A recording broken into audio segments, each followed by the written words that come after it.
Ya, Las respuestas que yo te voy a dar son respuestas generales. Sí. Porque si hubieses dado anteriormente las preguntas, entonces yo lo hubiese estructurado de otra forma. sí, no, sí, O sea, no soy profesor, ¿ya? Ya. Primero, como sabes, mi tema es las consecuencias económicas que tenía el Perú durante y después de la Guerra del Pacífico entre los años 1879 y hasta 1889. ¿Y su nombre, por favor? Mi nombre es Getita. Docente del curso Ciencias Sociales. y en los grados de... Primer año de secundaria y quinto de secundaria. Ok.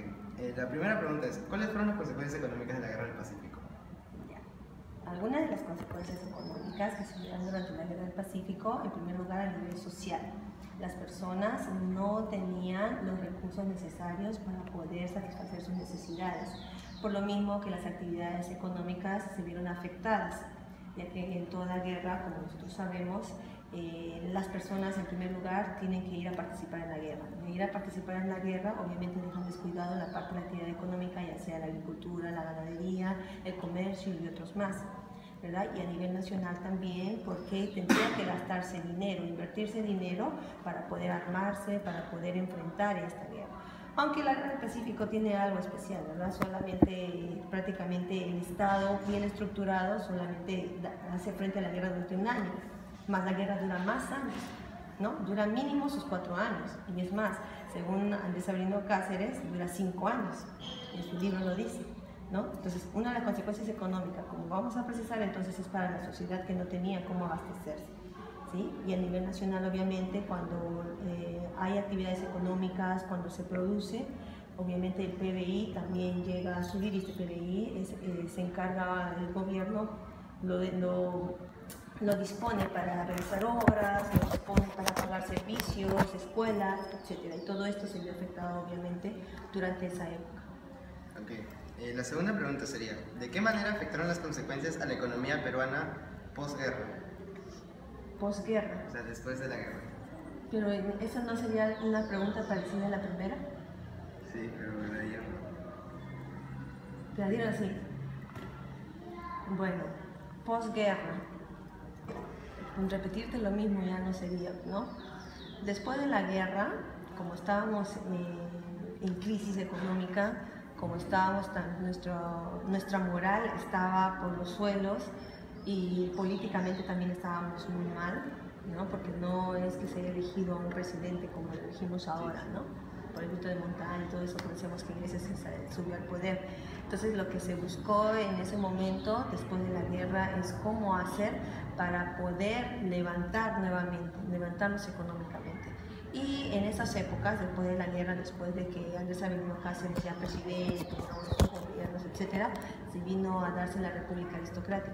Y en esa época también empezaron a surgir, durante la República Aristocrática, empezaron a surgir otro tipo de intereses para exportar principalmente, ¿no? Y ahí es donde se le va dando mucho mayor importancia a lo que es el caucho, ¿no? O sea, se empiezan a crearse nuevas materias primas, digámoslo así, para poder exportarlo. Se empieza también a dar importancia al agro para exportar también otro tipo de alimentos.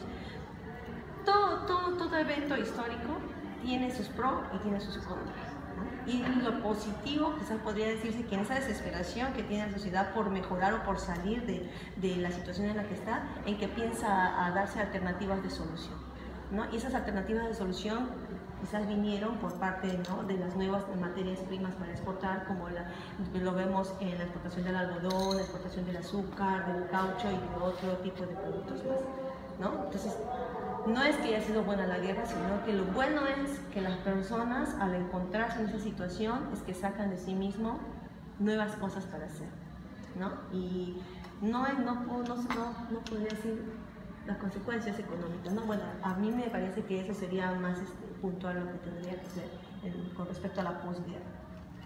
Gracias. La tercera pregunta es, ¿Andrés Sabino Cáceres, el presidente que fue luego de la guerra, ayudó o solo ordenó la economía peruana? ¿Y de qué manera lo hizo? El brujo de los Andes. Sí. Lamentablemente para muchos, Andrés Sabino Cáceres, después de lo que hizo durante la campaña de la Breña y de lo que proclamaba y la ayuda que tuvo de los campesinos, de los guerrilleros, etc., lamentablemente, yo creo, ¿no?, a mi punto de vista, se vio la necesidad de formar alianzas con la gente que justamente él decía que no estaba haciendo bien para poder salir de la crisis económica, ¿no?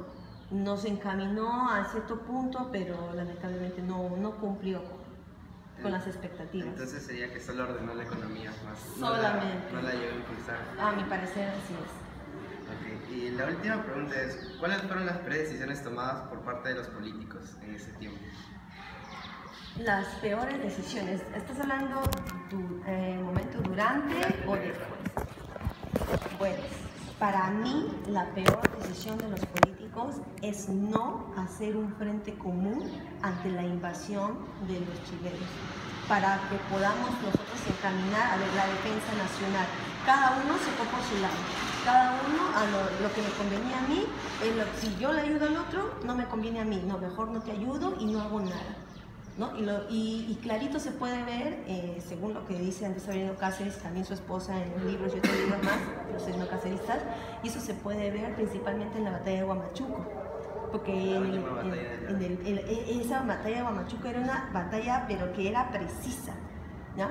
¿Por qué razón era precisa? Porque era el primer enfrentamiento que había cuerpo a cuerpo entre los chilenos y peruanos. El primer y único enfrentamiento. Entonces ahí Andrés Avelino Cáceres, según lo que él dice y dice su esposa también en su libro y otros autores más, como era una batalla precisa, él confiaba en que el ejército regular, el ejército formado, iba a venir a apoyarlos. Él confiaba en eso y por eso se mandó a enfrentarse cuerpo a cuerpo, porque tú sabes que no era cuerpo a cuerpo lo demás, ¿no? Y finalmente no aparecieron. Aparecieron más chilenos y nunca apareció el apoyo que le habían prometido los políticos, principalmente militares y no militares también. Nunca apareció la ayuda y esa batalla se tuvo por contra perdida, y a partir de ahí es que empieza a toda la campaña en La Breña simplemente a decaer, porque no hubo ese apoyo político. Hoy en día lo podemos ver. Un presidente, sale un presidente, entra otro presidente. El presidente anterior, si hizo algo bueno, al presidente nuevo no le interesa, no lo continúa. ¿Por qué razón? Porque no quiere que el presidente anterior sea bien visto o haya loas para ese presidente, ¿no? Quiere nada más para sí mismo. O sea, el egoísmo político que hay y que había desde tiempos de antaño, incluyendo en la guerra donde tenía que haber más unidad todavía, se da hasta ahora. ¿Te das cuenta? Entonces, para mí, la peor decisión es no haberse puesto de acuerdo, ya sea para hacer frente, ya sea para apoyar a Cáceres o no apoyar a Cáceres, haberse puesto de acuerdo y pensar solamente en intereses personales, que también se ve hasta el día de hoy, lamentablemente. Muchas gracias. ¿Sí? Sí. Ay, espero haberte respondido a menos regular. ¿Ya, Pau? Sí.